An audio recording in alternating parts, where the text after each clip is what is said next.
Greetings and salutations. This is Jason Silverrain, aka Doom in a Bottle. Now, some of you may remember the last time I did a review like this. It was that terrible Eaten Alive game. And guess what? It's Space Cat Studios again with Turbo Pug. Yep, they released yet another game. My nightmare on this has come true on Steam. Now, credit where credit's due, this is not a complete awful piece of crap like their last game. And also, Back to Basics Gaming, as a publisher, kudos to them for actually doing all the PR work and communicating with the community and actually doing all the things that Space Cat Studios just don't want to do. Apparently, they don't want to talk to their community, so they're letting the publisher do it for them. Now, Turbo Pug's a very simple runner game, which is literally budget. It's really low budget. I mean, it's 79 pence, so you get what you pay for. But you can just see that the sprites are pretty damn mismatched. The background's nice, but I keep thinking this is all from some generic sprite pack. It really does feel like someone's ripped the layers out of an old SNES game or something. The pugs themselves are pretty well animated, I'll give them that, but there's only 6 of them in the game. And those spikes are awful. Now, I'm just going to go through the video and just go for a few points that there's issues with.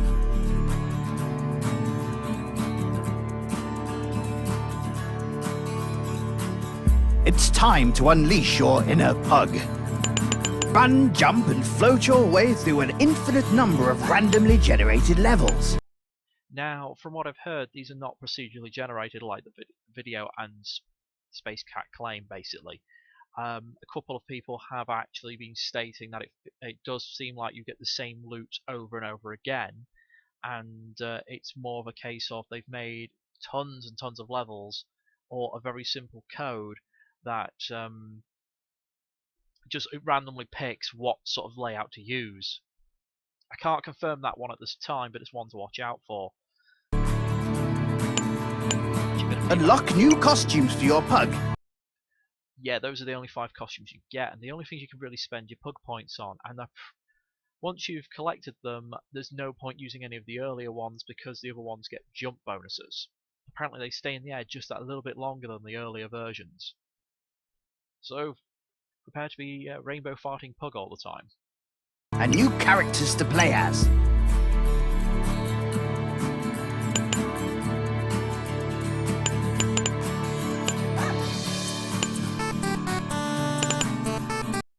Oh, they do make a big fuss about the music in the game, but there's only 2 tracks, and they swap between which one's playing when you die.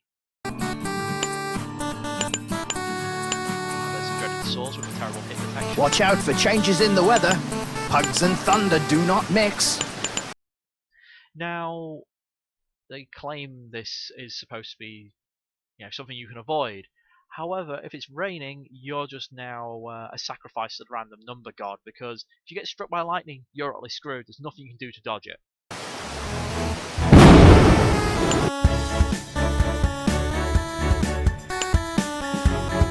Collect pug coins, run as far as you can. Now, the pug coins give you either 50 or 100 points, with no obvious reason why they vary. 2. The online leaderboard is currently full of hackers and a complete mess. There was a competition that the top members of the leaderboard would get an access to GTA 5 or Fallout 4 or one of a series of games. That competition is now over, and their way of dealing with the leaderboard, they just said, well, screw it, we're just going to give, we know which ones are cheaters, we're just going to give the prizes to the ones below them, and I don't think they've reset the leaderboard or anything. So it's still pretty screwed up. Beat your friends to the top of the leaderboards. Turbo Pug. Available for PC, Mac, and Linux. Completely built on hype and a cute pug graphic. November 2015. Now, as I said, it's not an absolutely god-awful game, but it's really got far more acclaim than it really should have. It's pretty lackluster as a runner game goes.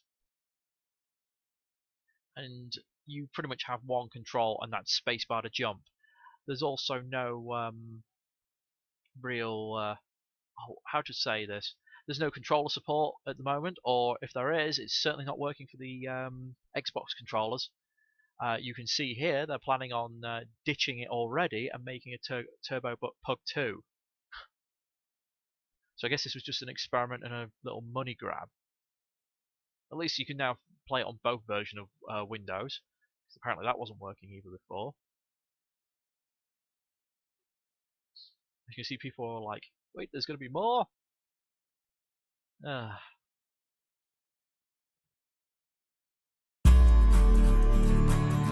Silence.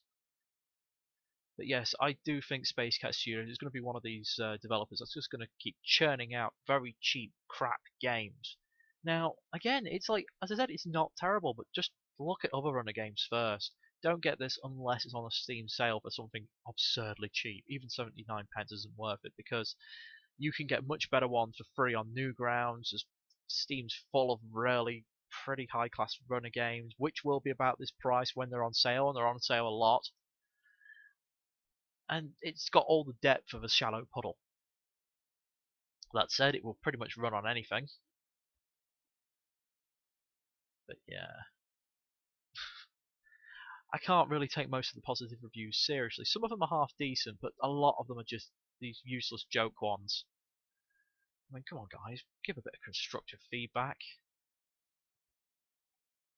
But yeah, the other thing to look at is this game has layering issues with the background. Sometimes they flicker, and it's sometimes hard to make things out. Well, they've got to make the challenge somewhere. There needs to be a quick restart button, rather than just having to use the mouse each time, and just reset the leaderboards at this point, or at least look into why you are getting overrun by hackers, because if you make another one and then another one and you keep making these leaderboards and stuff, it's going to be a consistent problem. Might be why they're making a new game rather than just upgrading this one, or it just could be the fact of, as I said, they're just going to be churning out lots of cheap games, riding the hype, and abandoning them very shortly afterwards. Okay, that's all I've got to say on this. If you've got any feedback on Turbo Pug, great, we'd love to hear it. I mean, you can't really say much about this, other than you get what you pay for. But I, for one, will be avoiding Space Cat. I really don't trust Space Cat Studios. They're not quite the horrible money grubbing level of Overkill, but at least Overkill made these decent games for the most part. If they were lazy, but they were lazy about it. So, thanks for watching, and have a good evening all.